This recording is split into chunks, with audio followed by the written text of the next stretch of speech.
सभी शिक्षक साथियों को हमारा नमस्कार। आप सभी शिक्षक साथियों का हमारे YouTube channel learn by fun में एक बार फिर से स्वागत है। आज हम आपको अपने वीडियो में निष्ठा का 13वां प्रशिक्षण विद्यालय नेतृत्व संकल्पना और अनुप्रयोग निष्ठा पर आ चुका है, दीक्षा पर आ चुका है। तो शिक्षकों के द्वारा इसका प्रशिक्षण दिया जा रहा है।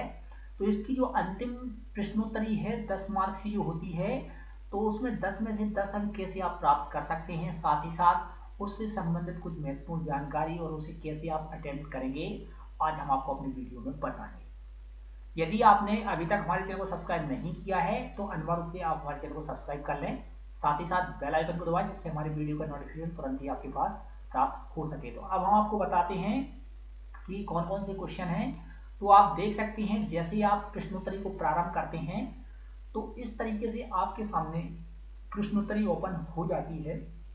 तो पहला क्वेश्चन आपके सामने आता है, विद्यालय के स्टाफ के साथ दल अधिगम की प्रक्रिया का समीकरण करने के लिए उचित अवसर क्या है। आपके सामने क्वेश्चन पूछा जाता है कि विद्यालय के स्टाफ के साथ दल अधिगम की प्रक्रिया का समीकरण करने के उचित अवसर क्या होता है। तो यहाँ पर होता है स्टाफ मीटिंग जो होती है वो उचित क्या होता है, अधिगम होता है। आप समझ सकते हो, उचित अवसर होता है आपके पास। यहाँ पर आपको स्टाफ मीटिंग पर क्लिक करना है।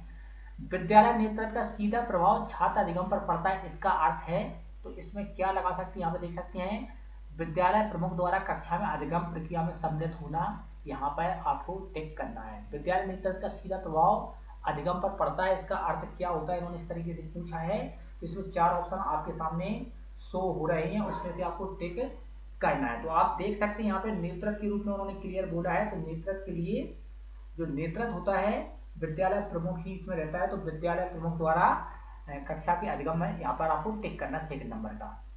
इस तरीके अगला क्वेश्चन देखते हैं, विद्यालय विकास योजना किसके लिए उपयोगी नहीं होती है। तो यहाँ पर आपको पढ़ना है विद्यालय का विसर्जन निर्मित करने में, विद्यालय संबंधित क्षेत्रों का आकलन करने में, विद्यालय संसाधनों का आकलन करने में, केवल प्रशासकीय उद्देश्यों के लिए। तो यहाँ पर इसका जो उत्तर होगा केवल प्रशासकीय उद्देश्यों के लिए विकास योजना उपयोगी नहीं होती है।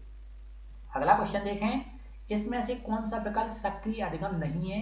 तो इन्होंने पहला आंसर दिया है, देखें आप, सक्रिय अधिगम एक दूसरे से सीखने को प्रेरित करता है, सक्रिय अधिगम व्यक्तिगत सोच को प्रोत्साहित नहीं करता है, सक्रिय अधिगम विश्लेषणात्मक सोच पर जोर देता है, सक्रिय अधिगम में अध्यापक सुगमकर्ता होता है। तो यहाँ पर आपको सक्रिय अधिगम व्यक्तिगत सोच को प्रोत्साहित नहीं करता है, इस पर आपको क्लिक नहीं करना है क्योंकि यहाँ पे पूछा है सक्रिय अधिगम नहीं है। अगला क्वेश्चन देखें, विद्यालय में अधिगम संस्कृति विकसित करने की संकल्पना को इनमें से कौन सा विकल्प सुपरिभाषित कर सकता है, माने अधिगम संस्कृति विकसित करने के लिए।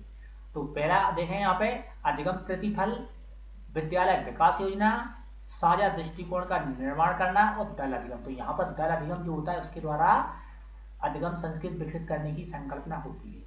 अगला क्वेश्चन देखें यहाँ पे, इनमें से कौन सा अकादमिक नेतृत्व के मुख्य अवयव नहीं है। यहाँ पे पूछा है अकादमिक नेतृत्व के मुख्य अवयव कौन से नहीं है। तो सक्रिय अधिगम, शिक्षण साथ विषय वस्तु ज्ञान, अकादमिक पर्यवेक्षण और प्रशासनिक नियमों एवं विनियमों की समझ। तो यहाँ पर जो प्रशासनिक नियमों और विनियमों की समझ होती है वो इसके अंदर नहीं आता है।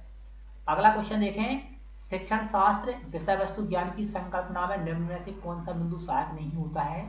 यहाँ पे क्लियर लिखा हुआ है, उन्होंने क्या कहा है, शिक्षण शास्त्र विषय वस्तु ज्ञान की संकल्पना में कौन सा बिंदु सहायक नहीं होता है। तो देखें, पहला विषय वस्तु ज्ञान, विषय की शिक्षण शास्त्र संबंधी समझ, छात्रों की अधिगम संबंधी आवश्यकता विविधता, विद्यालय के भौतिक संसाधन। यहाँ पर आपको विद्यालय के भौतिक संसाधन लगाना है। अगला देखें, स्वयं को विद्यालय अध्यापक नेतृत्व के रूप में विकसित करने हेतु 3 अवयव कौन कौन से होते हैं, मुख्य चीजें। तो यहाँ पर पहला देखें, ज्ञान संप्रेषण नकारात्मक सोच, ज्ञान कौशल अभिवृत्ति, सकारात्मक सोच, अनम्य होना या संप्रेषण, अभिव्यक्ति कौशल और संप्रेषण। तो यहाँ पर आपको ज्ञान कौशल और अभिवृत्ति है, इस पर आपको टिक करना है।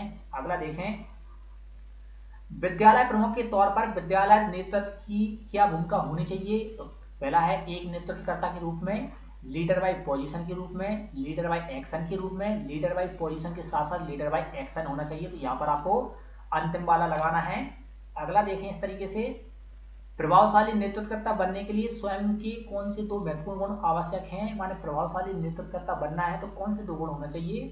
देखिए यहाँ पे, प्रशासक एवं प्रबंधक, आयोजक एवं योजनाकर्ता, पहलकर्ता, सकारात्मक दृष्टिकोण, अगला रखा खलल पैदा करने वाला, शिकायत रवैया। तो यहाँ पर आपको सोचना है कि क्या आपके लिए कौन सा इंपॉर्टेंट चीज है। क्या क्वेश्चन कहा था, प्रभावशाली नेतृत्व बनाने के लिए क्या करना था, प्रभावशाली आप नेतृत्व बनाना चाहते हैं तो उसके लिए क्या होना चाहिए आपके पास, उसके बारे में उन्होंने क्लियर बोला है। तो यहाँ पर आप लगाएंगे यहाँ पे पहलकर्ता आपको होना चाहिए, क्या होना चाहिए, पहलकर्ता और सकारात्मक दृष्टिकोण होना चाहिए। यहाँ पे इसको टिक आप लगाएंगे यहाँ पे।